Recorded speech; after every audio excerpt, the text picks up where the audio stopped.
Jésus. Nous t'élévons au plus haut, nous t'élévons. Est-ce que quelqu'un depuis sa maison peut commencer à élever le nom de Jésus? Est-ce que quelqu'un peut commencer à élever le nom de Jésus? Alléluia, nous t'élévons, nous t'élévons, nous t'élévons Jésus. Nous t'élévons, nous t'élévons, nous t'élévons. Nous t'élévons Jésus, nous t'élévons, nous te célébrons cet après-midi. Nous célébrons ton nom, nous t'élévons cet après-midi. Oui, tu es digne d'être élevé. Oh, il n'y a pas de Dieu comme toi. Il n'y a pas de roi comme toi. Nous t'élévons, nous t'élévons, nous t'élévons, nous t'élévons. Nous t'élévons. Est-ce que quelqu'un peut commencer encore à élever le nom de Jésus? Ah, il est digne de recevoir nos adorations cet après-midi. Il est digne d'être célébré cet après-midi. Nous te célébrons. Nous te célébrons, nous te célébrons l'agneau de Dieu. Nous te célébrons, toi qui as quitté le trône à cause de nous. Nous te célébrons, toi qui t'es fait chair à cause de nous. Nous te célébrons, Jésus. Nous te célébrons cet après-midi. Ah, j'aimerais que tu célèbres Dieu. Que là où tu te trouves, que tu élèves le nom de Jésus. Quelqu'un peut continuer à élever le nom de Jésus. Nous t'élévons, nous t'élévons. Le nom qui brise toutes les chaînes. Le nom qui fait tomber toutes les chaînes. Nous t'élévons, Jésus, nous t'élévons, nous te célébrons. Nul n'est comme toi, nul n'est comme toi. Nul n'est comme toi, personne ne peut faire comme toi, Jésus. Tu n'as pas de comparable. Le Dieu qui nous aime plus que nous-mêmes. Le Père qui sait bien prendre soin de nous. L'ami fidèle toujours là prêt pour nous. Nous te célébrons cet après-midi. Nous te célébrons, nous disons qu'il n'y a point de Dieu comme toi. Oh, le nom qui fait tomber toutes les chaînes. Le nom qui brise toutes les chaînes. Alléluia. Le nom qui brise toutes les chaînes. Le nom qui brise toutes les chaînes. Alléluia. Nous te célébrons, Jésus. Nous te célébrons, Jésus.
Break every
I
J'attendrai jusqu'à ce que ta gloire descende.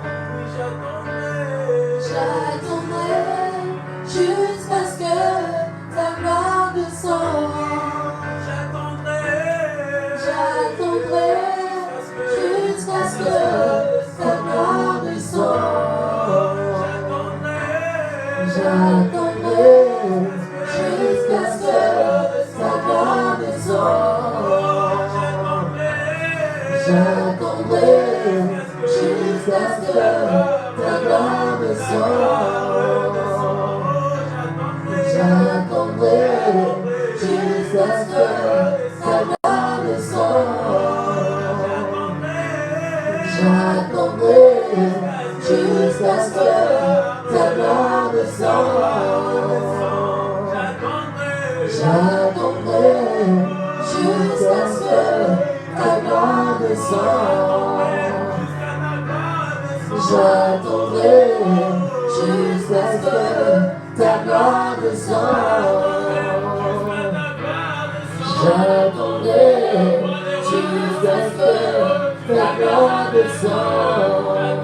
C'est la prière de quelqu'un. J'attendrai jusqu'à ce que ta gloire descende. Alléluia. C'est le désir de mon cœur en ce jour. Jusqu'à ce que ta gloire descende. J'attendrai jusqu'à ce que ta gloire descende. J'attendrai jusqu'à ce que ta gloire descende. Oh, j'attendrai jusqu'à ce que ta gloire descende. J'attendrai jusqu'à ce que ta gloire descende. J'attendrai jusqu'à ce que ta gloire descende. J'attendrai jusqu'à ce que ta gloire descende. Alléluia. Alléluia. Seigneur, cet après-midi, nous te promettons que nous serons patients. Cet après-midi, nous te promettons que nous attendrons. Cet après-midi, nous te promettons, Seigneur, que nous ne serons pas pressés. Cet après-midi, nous te promettons que nous aurons, Yahweh, nos oreilles bien tendues pour t'entendre. Oh, nous attendrons jusqu'à ce que ta gloire pourra descendre sur nous. Alléluia. Gloire à Jésus-Christ. Merci Seigneur de bénir ce message. Merci Seigneur de bénir ce repas. Yahweh, à table ton peuple veut manger. Yahweh, d'aide nous oindre, d'aide nous utiliser. Simple instrument Seigneur pour parvenir à tes fins. Au nom puissant de Jésus, nous avons ainsi prié. Amen. Alléluia. Est-ce qu'on peut acclamer pour Jésus? N'est-ce pas qu'il le mérite, il mérite, il mérite, il mérite, il mérite, il mérite. Est-ce qu'on peut l'ovationner comme le font les joueurs pour Real ou pour Barça? Est-ce qu'on peut le faire pour Jésus? Celui qui a marqué tous les buts. Oh, 1-0, 2-0, 3-0, 4-0, 1000-0. Alléluia. Oh, il est le vainqueur des vainqueurs. Nul n'est comparable à lui. Alléluia. Il est merveilleusement Jésus. Il est merveilleux notre Dieu. Que le Seigneur soit béni, que le Seigneur vous bénisse. Je vous salue tous, vous qui êtes en train de nous suivre devant de votre petit écran. Que le Seigneur vous bénisse abondamment. Et je bénis le Seigneur pour ce beau dimanche, pour la grâce qu'il me fait de me placer au devant de nous en ce jour pour apporter sa parole. Que son nom soit béni. Je ne pourrais commencer ce message sans rendre grâce à Dieu pour nos parents, bénir le Seigneur et leur témoigner de ma reconnaissance pour cette grande marque de confiance, cette grande marque d'estime à mon égard. Que le Seigneur vous bénisse, Papa Gauthier, que le Seigneur vous bénisse, Maman Micha. Et nous prions Dieu aussi, nous bénissons Dieu pour notre pasteur, le pasteur Enoch, nous bénissons Dieu pour tous les serviteurs qu'il y a dans l'église, que le Seigneur ne cesse de vous bénir et je ne cesserai de rendre grâce à Dieu pour les merveilleux singers, les merveilleux choristes que nous avons, pour ces merveilleux moments que nous passons. Alléluia. Qui bénéficie de ces instants en live mieux même que c'est en présentiel. Qui bénéficie de ces temps d'adoration comme si c'était en présentiel. Je bénis le Seigneur si vous êtes nombreux qui bénéficiez de ce temps de la même manière ou même mieux. Et c'est par la grâce aussi, par l'œuvre que le Seigneur accomplit par ces merveilleux chantres. Depuis le dimanche passé, ou que dis-je, depuis le début de cette année, nous avions commencé à enseigner, à aborder des messages, des prédications et même des enseignements pendant la semaine autour de la personne de Jésus. Alléluia. Combien est important que nous puissions connaître le Christ. Combien est important que nous puissions connaître Jésus-Christ. Lui-même, il dit que le connaître, c'est la vie éternelle. Connaître Jésus. Et nous avions enseigné sur sa personne. Nous avions enseigné sur les différentes facettes, les différentes choses que nous devons connaître sur la merveilleuse personne de Jésus-Christ. Et je ne pourrai que bâtir sur ce que les autres prédicateurs ont eu à bâtir, à construire déjà au début de ce mois. Et également, j'aimerais continuer l'enseignement que nous avions abordé le dimanche passé. Il s'appelle « Je suis ». Alléluia. Il s'appelle « Je suis ». Tel est notre thème. Il s'appelle « Je suis ». Et notre sous-thème que nous allons aborder s'intitule « Les 7 Je suis de Jésus ». Les 7 Je suis de Jésus. Et là, nous allons lire dans Jean chapitre 8, versets 53 à 59. Jean chapitre 8, 53 à 59. C'est le texte que nous avions eu la fois passée. Jean chapitre 8, 53 à 59. Et nous allons lire également Jean 6. Jean 6, bon, c'est vraiment une très grande lecture. Notre texte, notre message va couvrir du chapitre 6 au chapitre 15 du livre de l'évangile de Jean. C'est vraiment une longue lecture que je me demande de faire à la maison. Nous allons faire juste la première lecture, Jean chapitre 8, verset 53 à 59. Je lis au nom de Jésus. La Bible dit, « Es-tu plus grand que notre père Abraham qui est mort? Les prophètes aussi sont morts. Qui prétends-tu être? » Alléluia. Qui prétends-tu être? Jésus répondit, « Si je me glorifie moi-même, ma gloire n'est rien. Si mon Père me glorifie, lui que vous dites être votre Dieu et que vous ne connaissez pas, pour moi je le connais. Et si je disais que je ne le connais pas, je serais semblable à vous, un menteur. Mais je le connais et je garde sa parole. Abraham, votre père, a tressailli de joie de ce qu'il verrait mon jour, et il a vu et il s'est réjoui. Les Juifs lui dirent, « Tu n'as pas encore 50 ans et tu as vu Abraham. » Jésus leur dit, « En vérité, je vous le dis, avant qu'Abraham fût, je suis. » Avant qu'Abraham fût, je suis. Là-dessus, ils prirent des pierres pour les jeter contre lui, mais Jésus se cacha et il sortit du temple. Alléluia. Il s'appelle Je suis. Nous avions dit que ce message avait pour objectif de permettre au peuple de Dieu, que le peuple de Dieu puisse connaître son Dieu. Alléluia. Afin d'agir avec fermeté. Nous avions dit que l'objectif de ce message, c'était que nous avions compris, nous sommes rendus compte que le manque de la connaissance, ou mieux encore, le manque de la bonne connaissance de Dieu en ce temps-ci de séduction que nous traversons est la source de beaucoup de maux, est la source de beaucoup de difficultés, est la source de beaucoup d'abandon de foi que plusieurs connaissent. Nous avions dit également que par ce message, nous voulons découvrir plusieurs facettes de la personne de Jésus. Alléluia. Comme l'avait prêché les prédicateurs avant moi, que le Seigneur, notre Dieu, n'a pas qu'une seule facette. Il en a plusieurs. Il n'est pas seulement le Dieu bon, mais il est le Dieu qui peut se fâcher aussi, qui agit même et qui se manifeste par le feu de l'eau.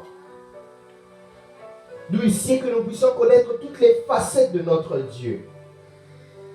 Et aujourd'hui, nous allons particulièrement nous attarder sur la divinité de Jésus. Parce que comme nous allons le comprendre dans la suite du message, lorsque nous parlons de « je suis », comme en parlant de Jésus, Jésus ne voulait que juste, il poursuivait comme objectif nous manifester ou nous exprimer sa divinité. Comme nous l'avons bien lu, Jean chapitre 8, versets 53 à 59, ça nous raconte, ça nous parle, c'est un récit que nous avions même lu et développé la fois passée, c'était notre deuxième contexte. C'était un contexte de confusion. Un contexte où se bat dans les cœurs des gens la prétention ou la vérité. Les gens se disent, est-il prétentieux ou dit-il la vérité? Lorsqu'il dit qu'il s'appelle « Je suis » ce Jésus, est-ce qu'il est prétentieux ou il est en train de dire la vérité? Jésus tenait tellement à se faire connaître au monde. Ce désir, nous devons le savoir que ce désir n'a pas changé. Il demeure rempli dans son cœur du désir de se faire connaître. Alléluia. Et voilà pourquoi, pour montrer particulièrement sa divinité, il s'est présenté, nous le voyons. On a demandé enfin, qui prétends-tu être? Qui es-tu? Tu dis que tu parles de Dieu comme étant ton Père. Tu nous parles de toutes ces choses. Enfin bref, qui es-tu? Qui es-tu? Qui es-tu? Qui es-tu? Et dans le verset 58, il dit, avant qu'Abraham, votre père, soit, moi je suis. Nous l'avons bien expliqué, ça ne voulait pas dire qu'avant que votre père Abraham ne soit, moi j'étais déjà. Oui, c'est une réalité, mais ce n'est pas ce que Christ voulait dire. Il voulait plutôt dire qu'avant qu'Abraham, votre père, ne soit, moi je suis. C'est-à-dire, c'est moi le je suis de l'Ancien Testament. C'est moi le je suis, le Dieu d'Abraham, d'Isaac et de Jacob. C'est moi je suis qui s'est présenté devant le buisson ardent, par le buisson ardent à Moïse. C'est moi je suis. Je ne peux que comprendre que ces gens pouvaient se dire que peut-être qu'il est très prétentieux, parce que c'était très fort. C'était très aberrant de voir un homme que les Juifs considéraient comme étant le fils de Marie.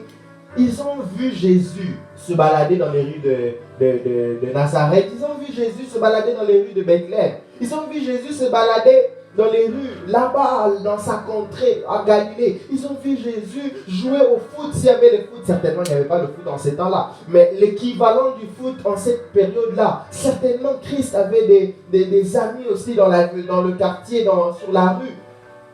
Ils ont vu Christ grandir. Ils étaient là le jour où on avait emmené Christ où Siméon avait dit qu'il pouvait mourir parce qu'il avait vu. Ils avaient un certain âge, ils avaient vu Marie et Joseph emmener Christ. Mais ce même Christ, il grandit, il nous dit qu'il est je suis. Ça ne pouvait qu'être aberrant pour ces hommes.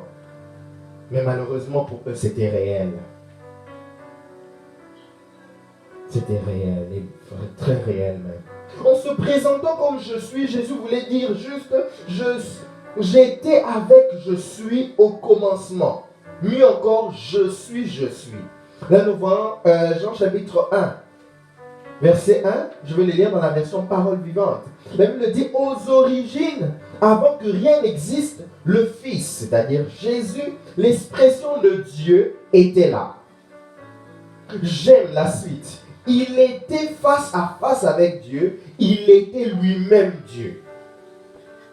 Jésus voulait juste dire aux hommes que je suis Dieu. J'étais avec Dieu. Comme il est dit ici, Christ est l'expression de Dieu. Il était avec Dieu, mais aussi il est Dieu lui-même. Il est juste, je suis. Il était avec je suis. Il est lui-même je suis. Il est lui-même je suis. Il est lui-même je suis. Il voulait dire autrement, Je suis fait chair. Alléluia. Je suis fait chair. Je suis venu pour habiter parmi vous. Jean chapitre 1, verset 14. On parle de l'expression de Dieu. S'est incarné et est devenu homme. A vécu parmi nous et nous avons contemplé sa splendeur. Glorieuse, une splendeur que seul le Fils unique, envoyé par son Père, pouvait posséder. Tout en lui n'était que grâce et vérité. On est en train de parler de je suis qui s'est fait chair. Alléluia. On est en train de parler de cette expression de Dieu qui lui-même est Dieu. Il s'est fait chair et il a habité parmi nous. Jésus-Christ, en se présentant comme je suis, il voulait juste dire à ses hommes que je suis avec les hommes. Je suis avec les hommes. Peut-être je vous complique un peu avec les je suis. Je crois que si vous avez bien suivi le message depuis le dimanche passé, vous comprenez bien ce que je suis en train de dire. Je suis avec les hommes. Matthieu chapitre 1, verset 23, qui nous dit, voici la Vierge sera enceinte, elle enfantera un fils et lui donnera le nom d'Emmanuel, ce qui signifie Dieu avec nous. Alléluia. Ce qui signifie je suis avec nous. Donc Jésus est le je suis avec nous. C'est seulement ce que Christ voulait faire comprendre à ces gens. En disant, en se présentant aux Juifs que je suis, qu'avant qu'Abraham ne soit moi, je suis, il voulait juste dire que je suis le Dieu, je suis la manifestation, je suis l'expression du Dieu invisible. Je suis l'expression du Dieu invisible. Je suis l'image du Dieu invisible. Colossiens chapitre 1, verset 15. Christ est l'image. Parole, là c'est la version parole de vie. Christ est l'image de Dieu, du Dieu qu'on ne peut voir. Christ est l'image de Dieu qu'on ne peut voir. Christ est l'image de je suis qu'on ne peut voir. Jésus a toujours insisté sur une connaissance de lui. Et j'insiste, il a surtout voulu que les gens puissent bien le connaître. Il a voulu que les gens le connaissent, mais il a voulu que les gens, il a toujours tenu à ce que les gens le connaissent. Voilà pourquoi il a dit haut et fort qu'il était un homme.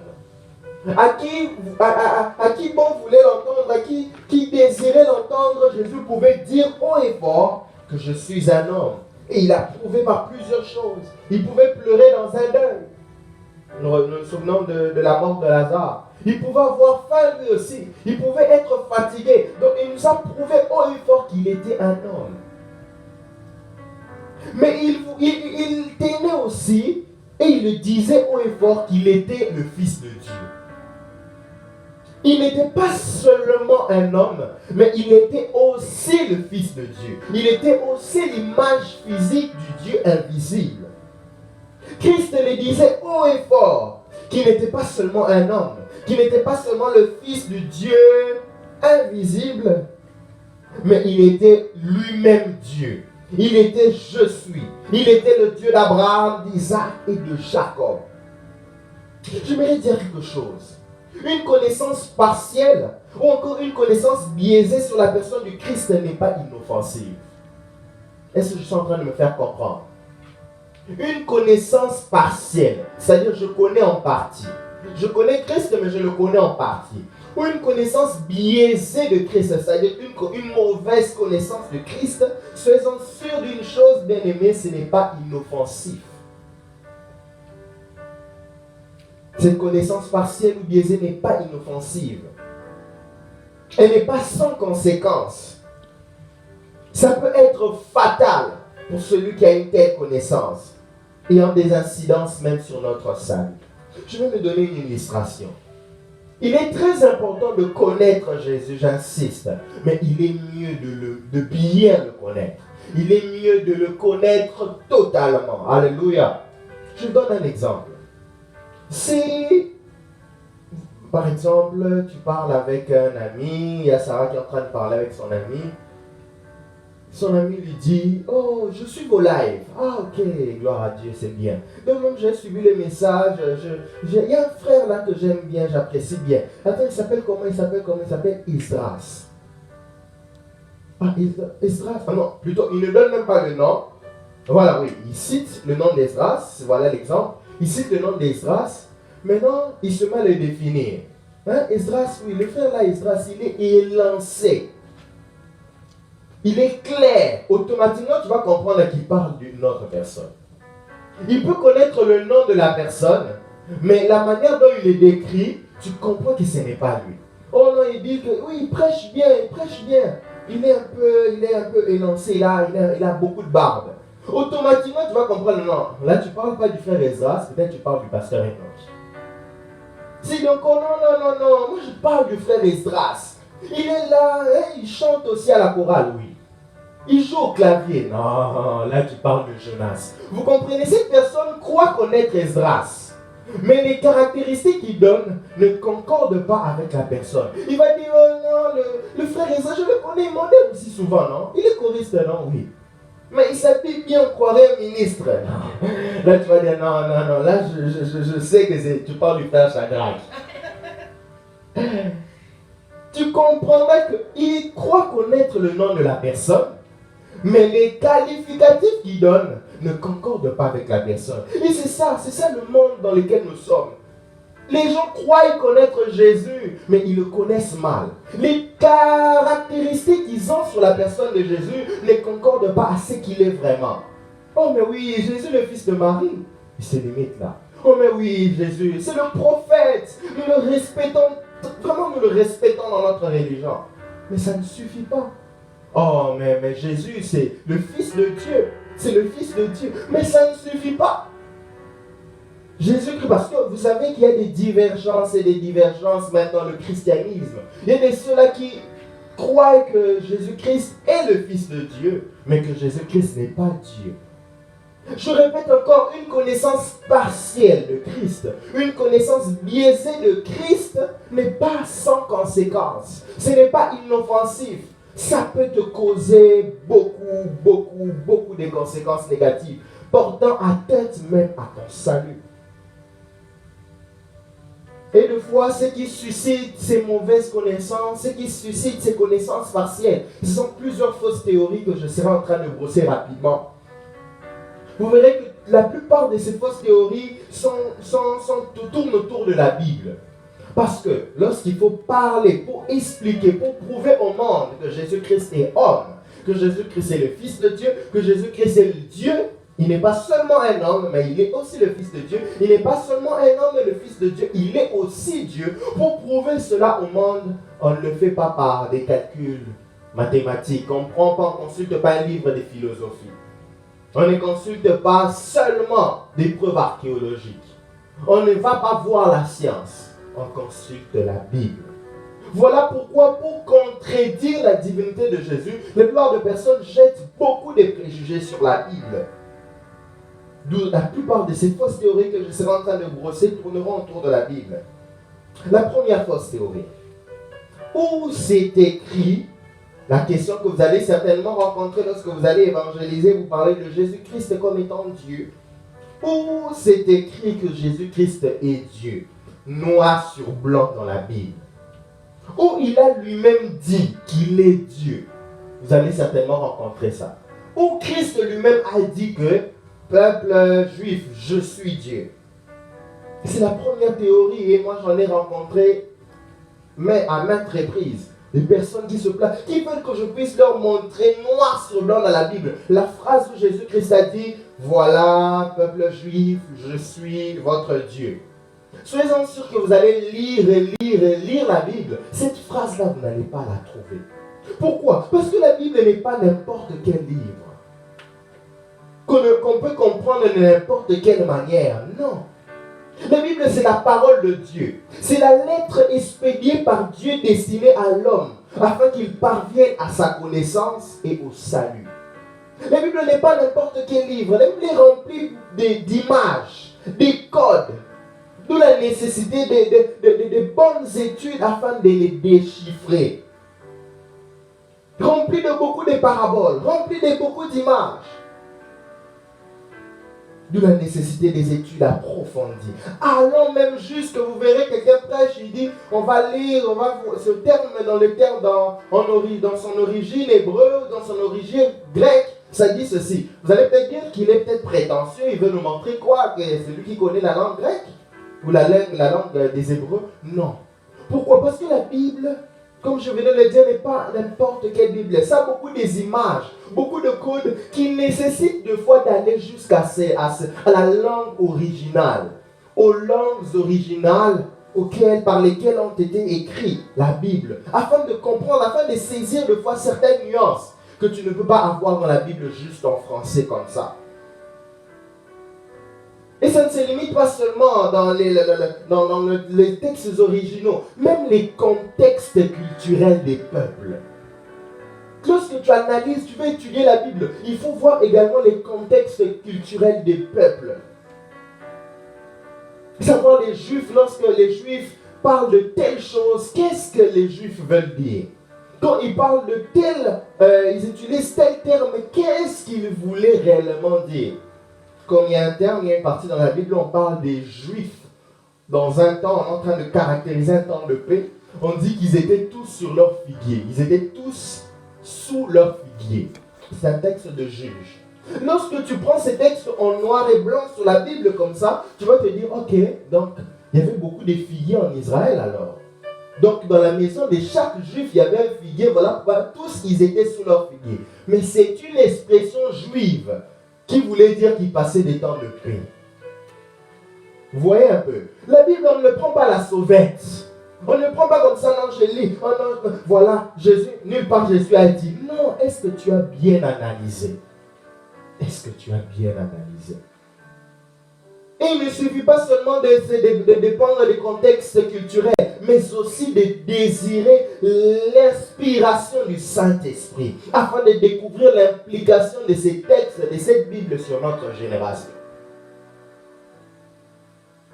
Sois-en sûr d'une chose, si tu as lu la Bible et tu n'as pas été transformé par elle, tu n'as pas désiré que le Saint-Esprit puisse t'enseigner la Bible. C'est lui le meilleur et le meilleur et le meilleur enseignant de la parole de Dieu.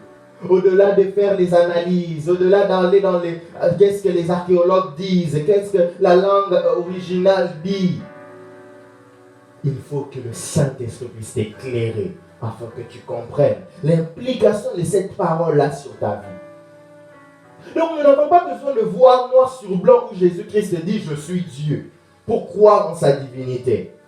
Jésus également ne parlait pas, s'il faut que je parle de la personne de Jésus, Jésus également ne parlait pas comme tout homme. Jésus également avait un langage rempli de paraboles, un langage rempli d'images, un langage rempli des insinuations, afin de limiter l'accès de la compréhension de certaines vérités.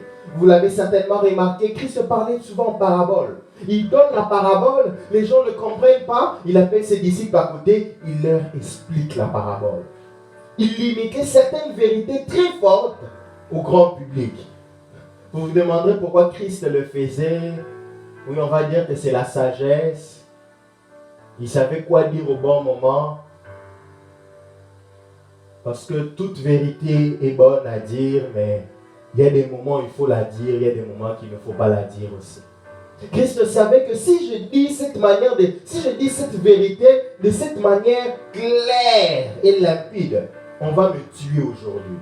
Je vais ramener le jour de ma crucifixion trop tôt et je ne veux pas manifester au monde ce que je devais faire. Christ a dit non, cadassons un peu. Cela que je leur parle en parabole, mais j'explique à mes disciples. Je parle en parabole, j'explique à mes disciples. D'où tu ne peux pas trouver aussi là où Christ a dit clairement, je suis Dieu. Si déjà il pouvait parler avec des images et dire que je suis, avant qu'Abraham ne soit, moi je suis. Et on pouvait ramasser des pierres pour le frapper, alors s'il le disait un peu plus clairement alors. Parce que déjà c'était une image, mais une image que pouvaient bien comprendre les Juifs. Un étudiant de la Bible. Voilà pourquoi, pour mieux comprendre la parole de Dieu, tu dois être un étudiant de la Bible. Alléluia. Pour mieux comprendre la parole de Dieu, il faut que tu sois un étudiant de la Bible.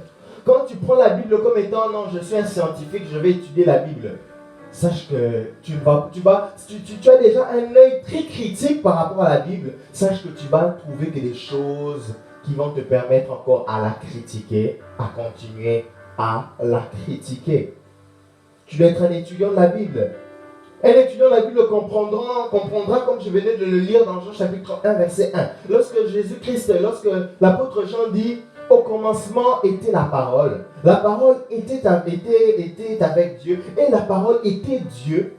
Et tout au long du texte, on parle de la parole comme étant Christ. Un étudiant de la Bible sait mettre le lien et comprendre, ok, si la parole c'est Jésus, si la parole était avec Dieu, si la parole était Dieu, donc Jésus-Christ est qui? Est Dieu. C'est comme ça qu'on étudie la Bible, tout en déchiffrant les multiples codes qui se retrouvent en elle. Un étudiant de la Bible, lorsqu'il rencontre les textes que nous venons de lire, Christ dit, avant qu'Abraham, votre père, ne soit, moi je suis. Il va se demander, ok, pourquoi il ne dit pas avant qu'Abraham ne soit, moi j'étais? Parce que c'est ça le bon français. C'est-à-dire le je suis là, c'est autre chose. Où on a encore parlé de je suis, on voit que le Dieu d'Abraham, d'Isaac, de Jacob, il se présente à Moïse. Exode chapitre 3, il se présente comme étant je suis. Ah, alors, Christ voulait juste nous dire qu'il était le je suis, qu'il est le je suis du temps de Moïse. Alléluia. C'est comme ça, un étudiant de la Bible doit réfléchir. Un étudiant de la Bible doit réfléchir. Ma prière est que le Seigneur puisse éclairer ces personnes-là qui prennent la Bible pour contraigner la Bible. Sache que vous ne parviendrez jamais au salut. Aller vers la Bible. Je vais en parler plus loin comme étant un étudiant pour apprendre d'elle. La Bible, une deuxième fausse théorie. La Bible est constituée de mythes. La Bible est constituée de mythes. La Bible, déjà, Adam et Ève, c'était, Adam et Ève, c'est vraiment un mythe. Vous entendrez des gens qui vont vous dire ça. Les rois, ce sont des mythes, mais ça, c'est une aberration incroyable. Ça peut être considéré comme des insultes publiques en face du peuple d'Israël. C'est faux et c'est archi faux. Parce qu'en Israël, il y a toutes les preuves archéologiques qui montrent que, regardez, c'était ici, le temple c'était ça, regardez les murs, regardez toutes ces choses-là. Il y a les preuves archéologiques qui soutiennent tout ce que la Bible raconte. Et vous allez me dire alors Adam et Ève. Le Seigneur, la Bible, nous devons savoir, comme je l'avais souligné, c'est la parole inspirée par Dieu. La parole inspirée par Dieu. Et c'est par inspiration que le Seigneur avait parlé à Moïse, lui racontant comment c'était au commencement, comment c'était avec les premiers hommes et jusqu'à son époque. Troisième fausse théorie. La Bible a perdu son originalité depuis plusieurs années. Voilà encore une autre fausse théorie. Pour ceux qui ont déjà entendu parler, je ne sais pas si ceux qui aiment un peu, qui suivent les documentaires, surtout les documentaires liés à Israël, c'est très important aussi. Vous verrez qu'on a en 1947, on a découvert dans les grottes des Qumran, on a découvert des manuscrits, on a découvert des parchemins fragmentés en papyrus et qui étaient en hébreu, en araméen, en grec, qui dataient de 3 siècles avant Jésus. C'est-à-dire du temps des Moïse, du temps des prophètes, du temps de la royauté, la royauté des prophètes, et 1000 ans ou 1 siècle après la personne de Jésus-Christ, d'où ça prend aussi les textes grecs des apôtres. On a découvert particulièrement le manuscrit d'Ésaïe, le rouleau d'Ésaïe plutôt, parmi ces manuscrits à Qumran. Et ils ont été frappés par quelque chose de très important. L'originalité, la concordance qu'il y avait entre la Bible en français que nous avons et les manuscrits qui dataient de 3 siècles avant Jésus-Christ. 4000 ans avant. Non, 5000 ans avant notre ère. Imaginez-vous. Ils ont vérifié. Oh, vraiment, la Bible qu'on a en français, la Bible de Louis II correspond vraiment avec le rouleau du manuscrit de Qumran en cette période-là. De Qumran en cette période-là. D'où la Bible garde toute son originalité. Alléluia. Je bénis le Seigneur qui a protégé sa parole. La Bible a été persécutée. Pour ceux qui connaissent l'histoire, plusieurs empereurs ont décidé de la brûler. Parce que Dieu est en train de mettre à cœur à certaines personnes de les réécrire, de le recopier afin que nous puissions avoir la Bible que nous avons aujourd'hui. Il y a des empereurs qui ont brûlé des endroits où il y avait la Bible. Nous voyons par exemple dans les grottes de Qumran que nous avons pu retrouver, qu'on a pu retrouver des manuscrits qui sont conformes à ce que nous avons comme Bible en ce jour. D'où la Bible a son originalité. Alléluia. La Bible est remplie de contradictions. C'est encore une affirmation, l'avant-dernière que je nous propose. Oui, je crois que c'est l'avant-dernière. Non. Il y en a quelques-unes encore. Voilà que je nous propose. La Bible est remplie de contradictions. Ils vont vous présenter un texte, 2 textes. Genèse chapitre 15, verset 13. C'est un des exemples que ces gens-là prennent. La Bible parle, là c'est le Seigneur qui est en train de parler à Abraham. Il dit que ton peuple va passer 400 ans de souffrance dans une terre étrangère. 400 ans de souffrance. Alléluia. Est-ce qu'on peut le souligner, le comprendre? J'ai parlé des 400 ans de souffrance. Exode chapitre 12, verset 40. La Bible est en train de nous parler. Là, c'est lorsque le peuple d'Israël est en train de sortir de l'Égypte. On dit qu'ils ont passé 430 ans en Égypte. Qui est en train de voir une contradiction à la maison? Si tu vois une contradiction, mets ta main. Comment tu mets la main? Dis-moi, moi. Là-bas, on parle de ton peuple passera 400 ans de souffrance. Ici, on dit qu'ils ont passé 430 ans en Égypte. Pour les étudiants de la Bible, ils comprennent qu'il y a une nuance à faire. Là-bas, on parle des 400 ans de souffrance. Là, c'est 400 ans en Égypte. C'est 2 choses différentes. Parce que lorsqu'Israël était arrivé, du vécu de Joseph, Israël n'était pas en train de souffrir, n'est-ce pas? Ils sont arrivés, ils ont passé des bons moments, mais à un temps, les choses ont commencé à dégénérer. Et c'est ces 400 ans-là dont le Seigneur avait parlé à Abraham. Le Seigneur n'a pas dit à Abraham que ton peuple va séjourner dans un pays pendant 430 ans. Il a dit qu'ils vont souffrir dans les pays où ils iront pendant 400 ans. C'est comme si je dis, je suis arrivé dans cette maison, je vis, mais je suis arrivé ici en 2010, mais c'est en 2015 que j'ai commencé à souffrir. Les 5 premières années, j'étais correct. C'est juste un exemple que je nous prends comme ça, une parenthèse que j'ouvre et je ferme rapidement, pour nous faire comprendre qu'il y a plusieurs textes pareils dans la Bible. Que tu vas dire, si tu n'étudies pas profondément, mais oui, il y a une contradiction. Mais ce n'est pas une contradiction. Étudie profondément, tu verras qu'il y a une nuance que tu as ratée de saisir. La Bible ne se contredit pas. Alléluia. Elle est tellement, les 66 livres de la Bible se complètent tellement, on croirait les 5 doigts de la main.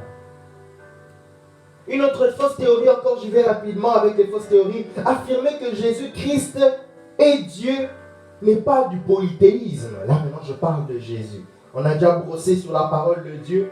Ok, on comprend alors que votre parole, votre Bible là, elle est vraiment vraie. Mais entrons dans votre Bible. Lorsque vous dites maintenant dans votre Bible, dans la parole de Dieu, que Jésus-Christ est Dieu, que Dieu le Père est Dieu, que le Saint-Esprit est Dieu, n'est-ce pas du polythéisme?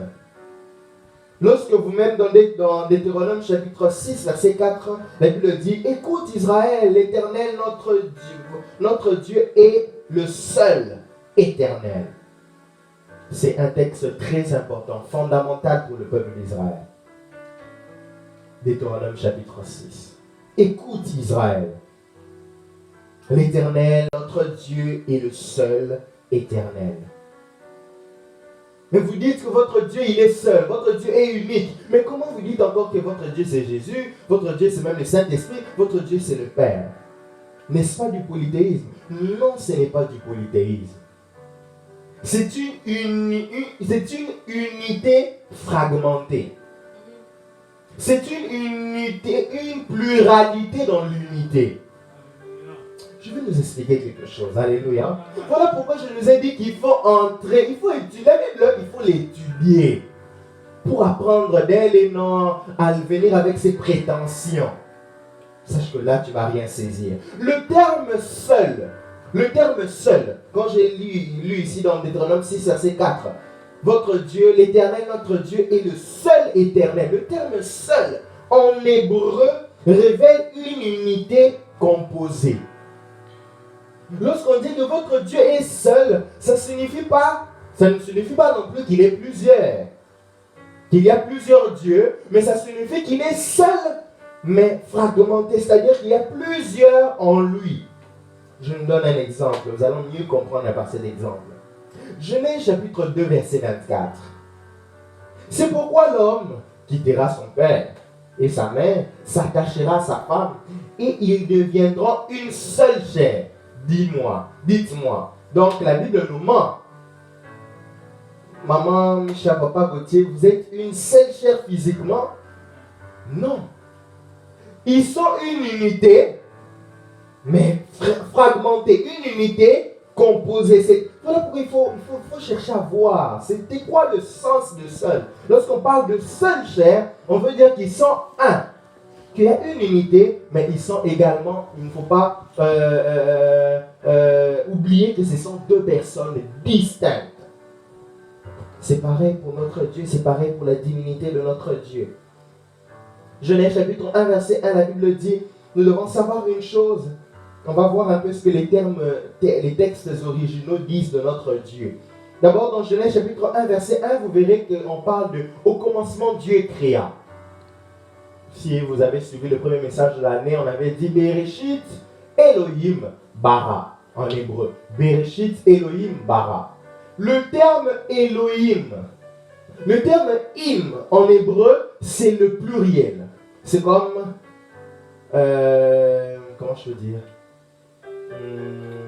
canal, canot. Canal au singulier, canot au pluriel. Le terme im, o, comme o en français, ça montre le pluriel. Im, ça marque le pluriel en hébreu. D'où lorsqu'on dit au commencement, Dieu créa, au commencement, en quelque sorte, le mot qui est là dans Elohim, veut dire au commencement, les dieux créa.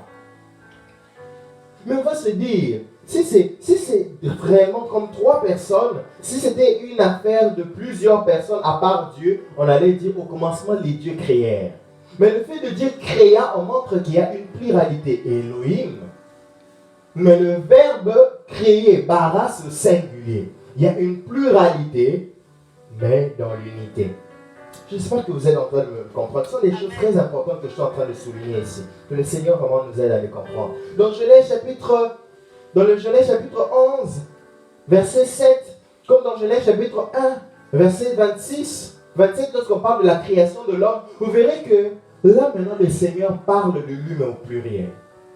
Il dit que créons l'homme à notre image et à notre ressemblance. Certains disent que Dieu a créé avec les anges. Ce n'est pas possible que Dieu ait créé. Il dit à notre image, c'est-à-dire l'image de qui? L'image de lui et les anges. Non. Les anges n'ont pas participé à la création de l'homme. Créons l'homme à notre image. Maintenant, il parlait à qui? Il parlait, c'est Dieu lui-même qui parlait à Dieu lui-même. C'est Dieu lui-même qui parlait à Jésus. C'est Dieu lui-même qui parlait au Saint-Esprit. Créons l'homme à notre image. Allons descendant et confondant. Et plus tard, on dit que Dieu créa l'homme. On dit créons l'homme à notre image, mais dans le verset qui vient après, on dit Dieu créa l'homme. On n'a pas dit Dieu et les anges créant, ils ont créé l'homme. Non, Dieu créa l'homme. Mais lui-même, le Dieu, il parle, il se présente, il utilise l'impératif, première personne du pluriel, créant, pour montrer qu'il y a une pluralité dans l'unité. Dieu est unique, alléluia. Il y a trois personnes distinctes en Dieu, en éternel, en je suis. Une pluralité hiérarchisée, C'est ce que nous enseigne la Bible. Dieu le Père, Dieu le Fils, Dieu le Saint-Esprit. Il y a encore une autre question. Comment Jésus-Christ est lui-même Dieu et lui-même Fils de Dieu? Alléluia. Comment lui-même il est Dieu? Comment lui-même il est Fils de Dieu? Il est Dieu parce qu'il participe à la divinité. Nous avions dit qu'il y a une pluralité en Dieu. Alléluia. Mais nous avions souligné aussi le fait que cette pluralité est hiérarchisée. Donc il y a Dieu le Père qui a envoyé son Fils. Alléluia. Dieu le Père qui a envoyé son Fils et son Fils est mort pour nous. Par exemple, je prends l'homme. L'homme également est créé d'une manière tripartite. L'âme, l'esprit et le corps. Mais nous devons savoir que le corps d'Esdras, c'est Esdras. L'esprit d'Esdras, c'est pas Muriel, c'est Esdras. L'âme d'Esdras n'est pas Cynthia, c'est Esdras. Mais nous devons savoir aussi une chose, que le corps dépend des deux autres. C'est-à-dire qu'il y a une hiérarchie même dans la manière dont l'homme est structuré. Si mon esprit est parti, j'en dis, il a rendu l'âme. Ça fait que le corps ne puisse plus fonctionner. On enterre le corps. Voyez un peu.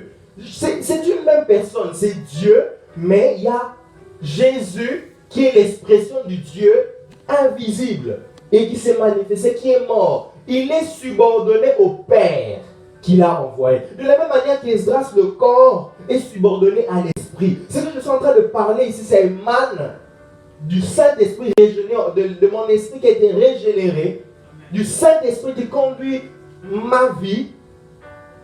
Et aussi, lorsque je peux y mettre un peu de l'émotion, de la plaisanterie, c'est l'âme aussi qui entre en compte. Vous allez vous dire, ah, Esdras, non, ce n'est pas son corps, il dépend. Voilà pourquoi Christ, qui était la manifestation, qui est comme le corps de Dieu qu'on ne voyait pas, pouvait dire que je ne fais pas ces choses par moi-même. Je le fais par mon Père.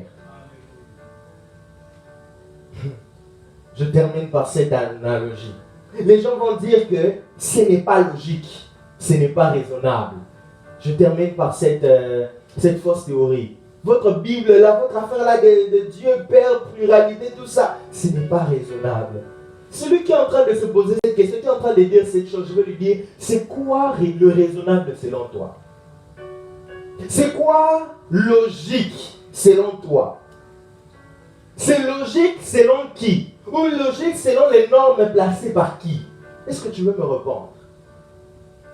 Comment veux-tu comprendre les mathématiques avec les logiques du cours de français? Comment veux-tu comprendre, j'entre même dans un même cours, la comptabilité. Comment veux-tu comprendre la comptabilité analytique avec la logique de la comptabilité des sociétés ou de la comptabilité des gestions? Vous verrez que ceux qui ont fait la comptabilité, il y a un certain type de comptabilité dont en général on voit que tel élément allait au passif, tel autre à l'actif. Mais on monte des niveaux à la comptabilité de société, tel élément ne se place pas au passif de l'entreprise, ça entre à l'actif. C'est-à-dire que lorsque nous parlons de la logique d'une chose, nous ne devons pas dépendre, nous ne devons pas comprendre un élément avec la logique d'une autre. Tu ne peux pas comprendre la Bible avec la logique des livres des philosophes. Tu ne peux pas comprendre la Bible à la logique de la pensée ou de l'intelligence des hommes de ce monde. Nous devons comprendre la logique. J'aimerais t'informer, c'est comment s'appelle la logique des chrétiens. Comment s'appelle la logique de la parole de Dieu? C'est la foi. Amen. Tout ce que je viens de te dire, bien aimé, si tu n'entres pas dans la logique de la foi, tu ne vas pas saisir ça. Si tu entres toujours dans la logique des mathématiques, non. 1 plus Dieu le Père, Dieu le Fils, Dieu le Toi, 1 plus 1 plus 1, ça donne 3. Mais comment il dit un Dieu? Tu ne vas pas comprendre ça. La logique de la Bible, tu ne peux que la comprendre dans la logique de la foi. Comprendre que l'homme 1 plus 1 égale à 1. Oh. Ce n'est pas mathématique. Comment tu peux comprendre la Bible avec les raisonnements des scientifiques, avec la mathématique? J'aimerais te dire, approche-toi de la Bible comme un petit enfant. Toi qui es athée, tu es en train de me suivre. Approche-toi de la Bible comme un petit enfant. Dis, bon, on dit que tu existes. On dit que tu existes, parle-moi. Par cette parole. Et je vais apprendre d'elle. Esprit de Dieu, je vais apprendre. Prête-toi, donne-toi même un temps. Donne-toi une période. Tu dis, bon, ok, Je vais abandonner mes préconçus. Nous venons avec des préconçus. Dès qu'il y a non, c'est d'abord un livre écrit par les hommes. C'est d'abord un livre ceci. Mais Jésus là, il est ceci. Abandonne tous ces préconçus-là. Commence à l'étudier. Demande au Saint-Esprit de m'éclairer. Demande à avoir accès à toutes les connaissances de ceux qui ont lu la Bible et qui la considèrent comme la parole de Dieu. Des fois, tu vas lire la Bible, mais avec la connaissance, avec les manuscrits de ceux qui ont contredit la Bible, qui ont trouvé des choses contre la Bible. Mais d'abord, d'ailleurs, cet auteur avait dit que dans tel verset, il y a une contradiction, que je vérifie. Non. Abandonne toutes ces où il y a contradiction, où il y a ceci, entre-y. En anthropologie, d'ailleurs, on appelle ça entrer dans la vie de l'autre. En anthropologie sociale, entrer dans la vie de l'autre, dans l'opinion de l'autre.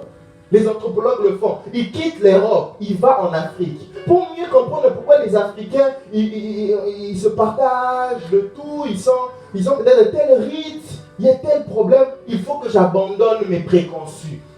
Et que j'entre, je commence à me comporter comme eux. Je commence à chercher qu'est-ce qui fait qu'ils puissent réfléchir comme ça.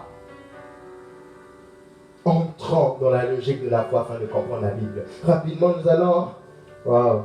Les sept je suis de Dieu. Bien évidemment, nous ne pourrons pas les donner. Je me suis rendu compte que le temps nous fait défaut. Les 7 logiques. N'est-ce pas que c'était quand même essentiel que je puisse dire tout ce que j'ai dit tantôt? Même si nous n'avons pas tous ces 7 logiques, les 7 je suis de Dieu, dans les prochaines occasions qui nous seront données, nous allons les apporter par la grâce de Dieu. Nous devons savoir que les 7 logiques se retrouvent tous dans l'évangile de Jean. Parce que Jean a nuancé son évangile, tout comme pour souligner particulièrement la divinité de Jésus. Vous verrez dans Matthieu, on commence par parler de Jésus-Christ comme étant, on se met à citer sa généalogie venant d'Abraham, et puis après on parle de David. Là, Matthieu est en train de souligner que Jésus-Christ est le fils de David. Matthieu est en train de souligner la royauté de Jésus. Et vient Marc vient. La manière de Marc de présenter Jésus, vous sentirez qu'il souligne plus le côté serviteur de Jésus. Vous lisez bien Luc, vous comprenez qu'il présente la généalogie de Jésus, il y va jusqu'à Adam et Ève. Vous comprenez que Luc voulait souligner aussi l'humanité de Jésus, qu'il était un homme, émanant même d'Adam et Ève. Et Jean, sa particularité déjà dans Jean chapitre 1, verset 1, il dit quoi? Au commencement, Dieu créa les cieux. Comment? Au commencement était la parole était avec Dieu, la parole était Dieu. Jésus-Christ est Dieu. C'est la première affirmation que donne Jean. Nous, les 7 je suis de Jésus que je veux nous apporter, ce sont juste des affirmations où Christ se présente, où Jean a voulu souligner là où Christ avait affirmé sa divinité. Alléluia. Ces 7 je suis là, ils sont symboliques. Donc ce n'est pas quand je dis 7 seulement qu'il y a seulement 7. Non. Il y en a plusieurs, mais dans Jean, il se retrouve 7. 7 affirmations du Christ sur sa divinité. À ces 7 je suis sont attachés très souvent, vous verrez, des miracles ou un enseignement que Christ voulait souligner particulièrement. Ces 7 je suis vous serviront peut-être des rappels sur ce qu'est Christ réellement, ou alors d'informations pour ceux qui ne connaissent pas Christ. On peut commencer au premier je suis. Le premier je suis de Jésus. Le premier je suis de Jésus. Je suis le pain de vie. Je suis le pain de vie. Jean chapitre 6, verset 1 à 36. Jean chapitre 6, verset 1 à 36. Nous allons prendre juste un seul je suis. Jean chapitre 6, verset 1 à 36. Donc là, nous nous retrouvons dans le contexte du miracle de la multiplication du pain et des poissons. Les gens ont mangé le pain, les gens ont mangé le poisson. Certainement, ce pain et ce poisson avaient un autre goût. Ils étaient devenus tellement fans de Jésus que quelque part on dit qu'ils allaient le faire roi. Christ s'est éclipsé, il a fui. Mais après ce miracle, la Bible dit que la foule commençait à suivre Jésus. Ils le suivaient partout. Dans les versets 26 et 27, Jésus-Christ les arrête. Il dit non, attention, arrêtez-vous d'abord. Patience, écoutez-moi. En vérité, je vous le dis. Vous me cherchez non parce que vous avez vu des miracles, mais parce que vous avez mangé du pain et que vous avez été rassasiés. Christ est en train de faire comprendre à ces personnes que vous ne me cherchez pas à cause de ce que je suis, à cause de ce que je mérite que vous puissiez comprendre, ma personne. Mais vous êtes en train de me suivre à cause du pain que vous avez à manger. Vous n'êtes pas des fidèles du Christ, des disciples, vous êtes des fans. Dans le verset 27, il dit, travaillez non pour la nourriture qui périt, mais pour celle qui subsiste pour la vie éternelle.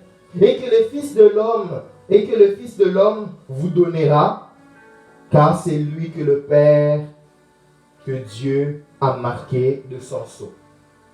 Christ est en train de faire comprendre à ces gens, ne me suivez pas à cause de ce que je donne. Ne me suivez pas d'abord à cause du pain que vous avez mangé. Travaillez, non pour ce qui périt. Parce que ces choses-là que vous êtes en train pour lesquelles vous êtes en train de me suivre périront. Mais venez auprès de moi pour ce que je suis.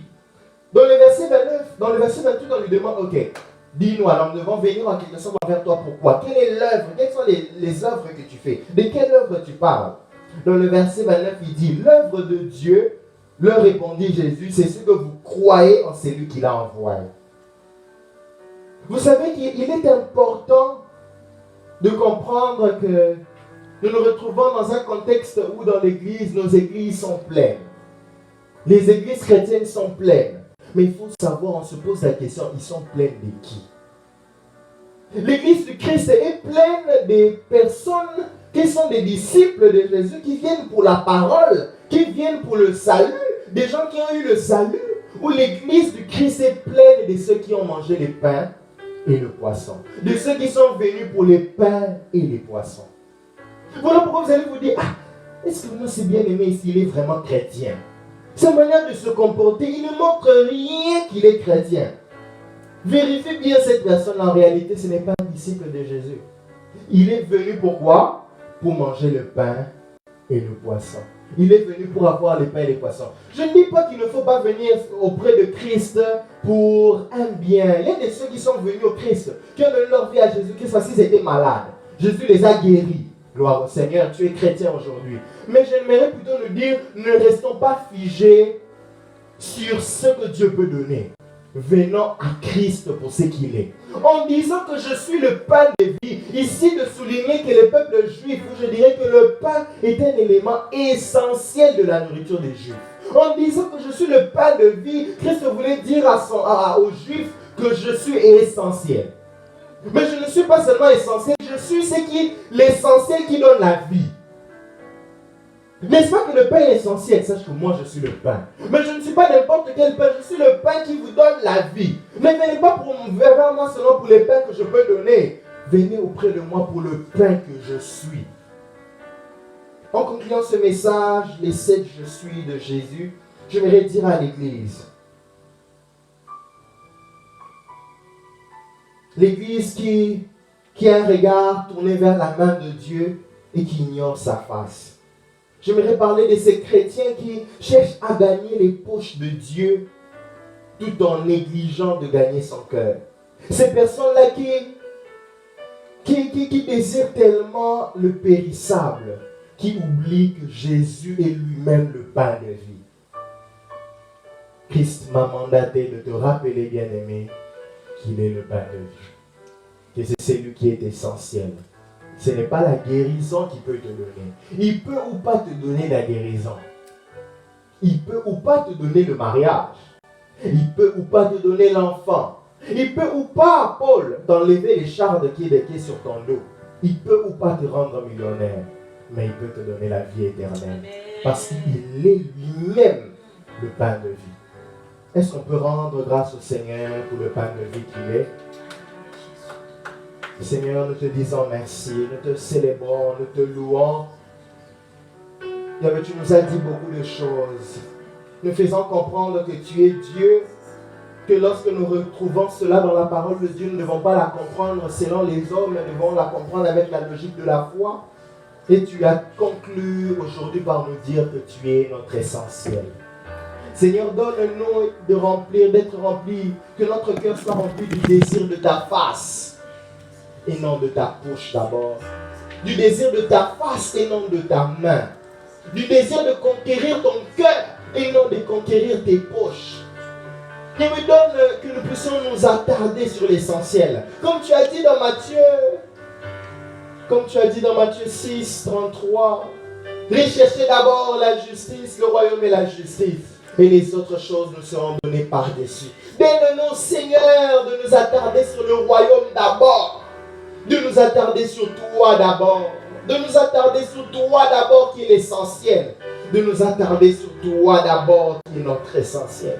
Seigneur, je prie pour ce bien-aimé qui ne te connaît pas, pour ce bien-aimé qui est en train de nous suivre, pour ce bien-aimé, Seigneur, qui avait beaucoup de préjugés sur ta parole, qui se disait que tu n'es pas Dieu, ou pire encore que tu n'existes pas.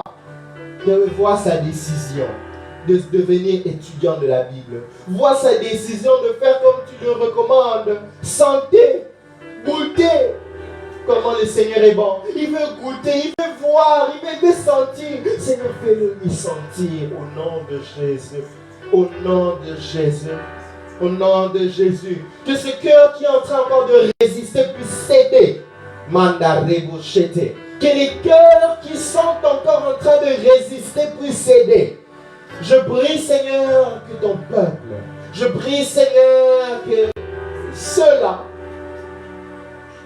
qui nous suivent, Seigneur, qui ne croient pas en toi, puissent accepter d'entrer dans la logique de la foi.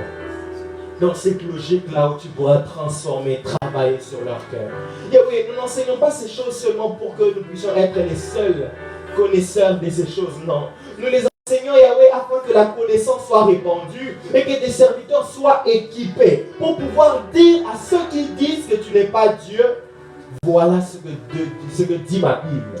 Et lorsqu'on leur dira que même ta Bible là c'est n'importe quoi, prouvez à ces hommes que cette Bible c'est la parole de Dieu. Par rapport, pas seulement aux prophéties qui sont en train de s'accomplir, parce que vous nous dirons que les Mayens aussi ont donné des prophéties, ça s'accomplit. Mais par rapport à la véracité, de ces choses, par rapport à cette Bible qui ne ment jamais, par rapport à cette Bible qui se concorde tellement, par rapport à cette Bible qui nous enseigne que toi, Jésus, tu es Dieu et que tu es notre essentiel. Merci de bénir ton peuple. Que tout soit pour ta gloire. De bénir notre après-midi, Jésus. De bénir notre semaine. De bénir ce mois de février. De bénir cette année des portes ouvertes. Cette année du plein évangile. Que tout soit pour ta gloire. Nous avons ainsi prié au nom de Jésus-Christ. Amen. Laissons proclamer très fort pour Jésus, pour je suis qui est notre essentiel. Ah oui, le mérite. Gloire à Jésus. Rapidement, nous allons passer à nos annonces. Donc, comme nous ne cesserons de le marteler, nous sommes l'église évangélique Cité d'Adoration, mais actuellement en ligne. Confinement oblige. C'est-à-dire que tout ce que nous faisons en ligne, tout ce que nous faisions en présentiel, nous devons le faire aussi en ligne. Ton offrande bien-aimée, tu dois la donner. Alléluia.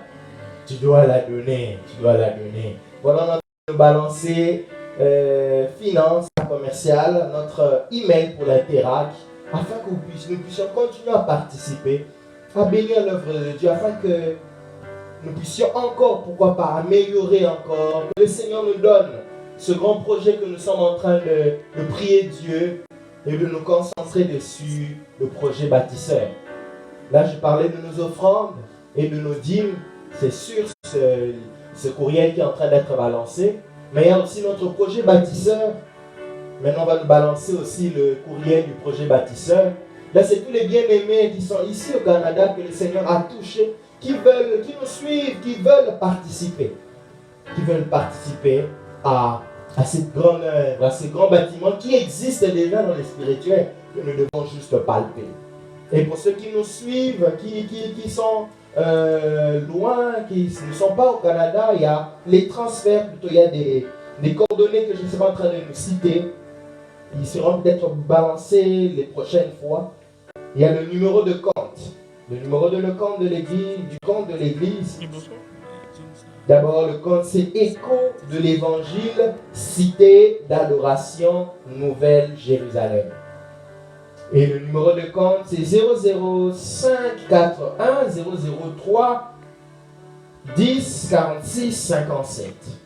Et notre code SWIFT, c'est Roy CCAT2. Alléluia. Que le Seigneur nous bénisse. C'est notre programme hebdomadaire le mardi de 19h à 20h30. Nous serons connectés pour suivre cet enseignement très important sur Jésus. Sur la personne de Jésus. On doit le connaître, mais mieux le connaître. Et le vendredi à 19h à 20h30, nous sommes connectés pour chercher la face de Jésus qui puisse se manifester en notre faveur. Et les dimanches prochains, nous serons connectés encore au bout de notre ligne pour être bénis comme jamais. Que le Seigneur nous bénisse abondamment. Déjà, je nous salue.